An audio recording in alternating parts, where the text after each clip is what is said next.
ہمارے نبی صلی اللہ علیہ وسلم نے جھوٹ بولنے سے منع کیا ہے، شریعت نے جھوٹ بولنے سے منع کیا ہے۔ جتنی قومیں معاشرے گزرے ہیں سب کے اندر بعض چیزیں ایسی ہیں جو سب معاشروں میں برا سمجھا جاتا ہے۔ مثلا جھوٹ کو تمام معاشروں میں برا سمجھا جاتا ہے، زنا کو تمام معاشروں میں برا سمجھا جاتا ہے، کرپشن بدعنوانی کو تمام معاشروں میں برا سمجھا جاتا ہے۔ زمانہ جاہلیت میں دین اسلام سے پہلے بھی زنا کو بھی برا سمجھا جاتا تھا، جھوٹ کو بھی برا سمجھا جاتا تھا، فراڈ کرپشن کو برا سمجھا جاتا تھا۔ اس لیے جب رسول اللہ صلی اللہ علیہ وسلم کو سارے لوگ جو مسلمان نہیں ہوتے وہ امین اور صادق کہتے تھے کہ آپ اماندار ہیں، آپ سچے ہیں، لہذا کافر ہونے کے باوجود امانتیں اپنے آپ صلی اللہ علیہ وسلم کے پاس رکھواتے تھے۔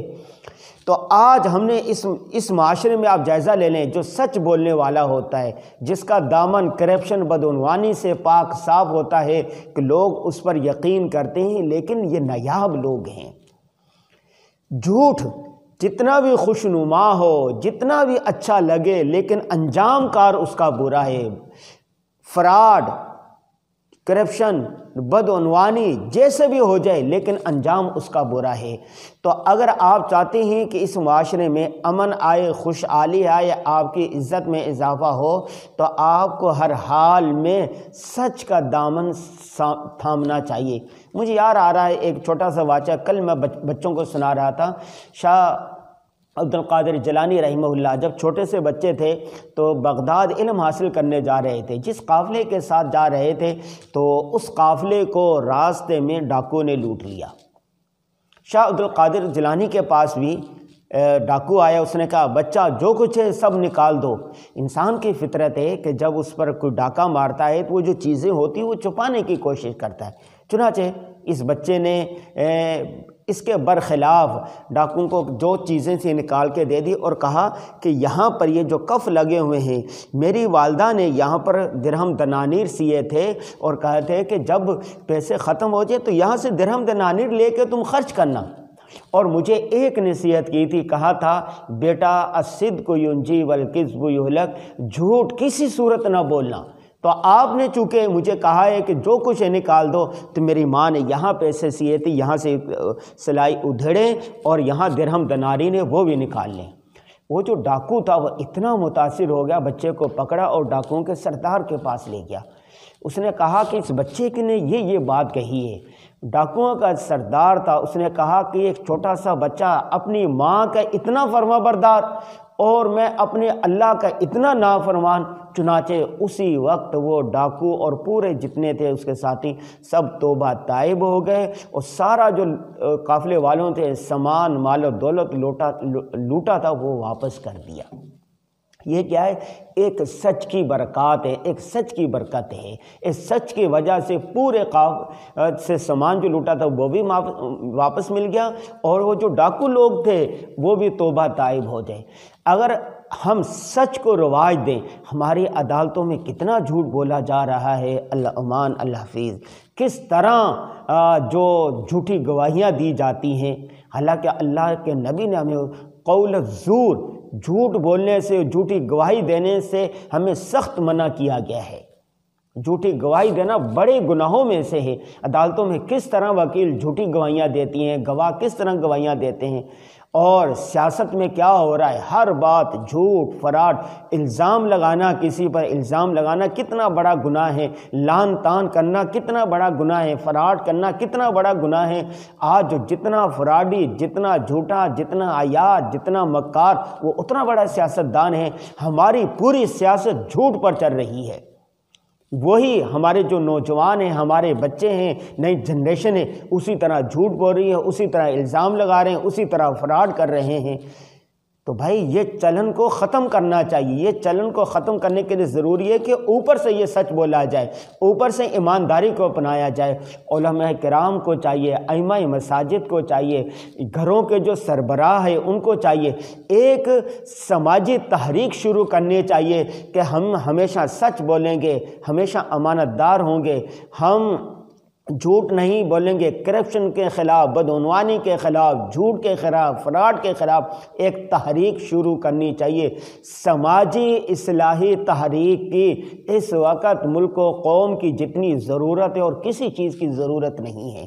تو آج سے کم از کم آپ نے یہ کرنا ہے کہ آپ نے ہر حال میں سچ بولنا ہے، آپ نے ہر حال میں ایمانداری کو اپنانا ہے، آپ نے ہر حال میں انصاف کو فروغ دینا ہے، آپ نے جھوٹ نہیں بولنا، آپ نے فراڈ نہیں کرنا، آپ نے بدعنوانی نہیں کرنی، آپ نے خیانت نہیں کرنی، کوئی اور کرے یا نہ کرے لیکن آپ نے کیا کرنا ہے، سچ کی شمع کو روشن کرنا ہے۔ سچ اگر آج آپ ہلکی سے ایک شمع روشن کریں گے، شمع سے دوسری شمع، پھر تیسری شمع، پھر چوتھی شمع، پھر پانچویں شمع، انشاءاللہ ایک وقت آئے گا تو ہر طرف سچ کا بول بالا ہوگا۔ اللہ تعالی ہم سب کو سچ بولنے کی توفیق عطا فرمائے، جھوٹ سے نفرت ہو، جھوٹ بولنے سے اللہ ہمیں بچائے، آمین یا رب العالمین۔